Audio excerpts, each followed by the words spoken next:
Давайте сегодня вечером поужинаем на природе, у костра, приготовим русские блюда.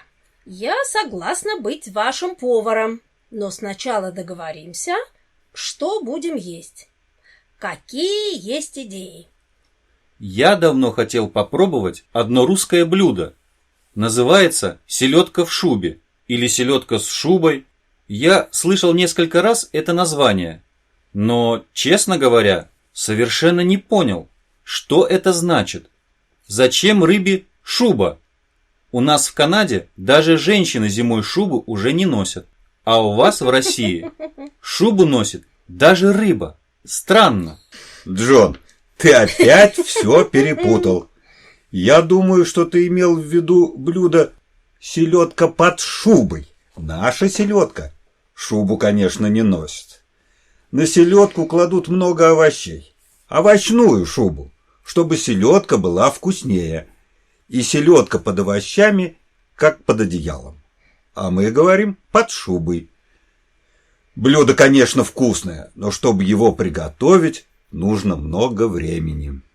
Я предлагаю шашлык. И я его сделаю.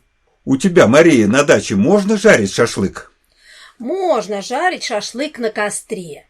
А чтобы шашлык был хороший, надо купить на рынке хорошее мясо. Когда поедете на рынок, купите еще зелень и разных овощей и фруктов. Шашлык вкусный, когда много зелени и разных овощей. Сейчас я, Машенька, тебе дам деньги на продукты. Пойдем в сад, возьму деньги в банке, где они лежат. Бабуля, ты шутишь? Если твои деньги лежат в банке, надо в банк ехать, а не в сад идти. У меня свой банк, он в моем огороде. Пойдем покажу. Вот мое секретное место между домом и деревом. Тут я спрятала свою банку с деньгами. И не думай, что я с ума сошла. Я длинную жизнь прожила и много всего в жизни видела. Я на всякий случай положила деньги в банку. Если воры в моем доме начнут деньги искать, то ничего не найдут. Денег в доме нет. Кому придет в голову, что деньги я спрятала в саду? Вот моя банка, держи деньги. Какая вы, баба Клава, умная. Воры, правда, никогда не найдут деньги в вашем банке. Да нет, в вашей секретной банке. А рынок, куда мы поедем все покупать, далеко?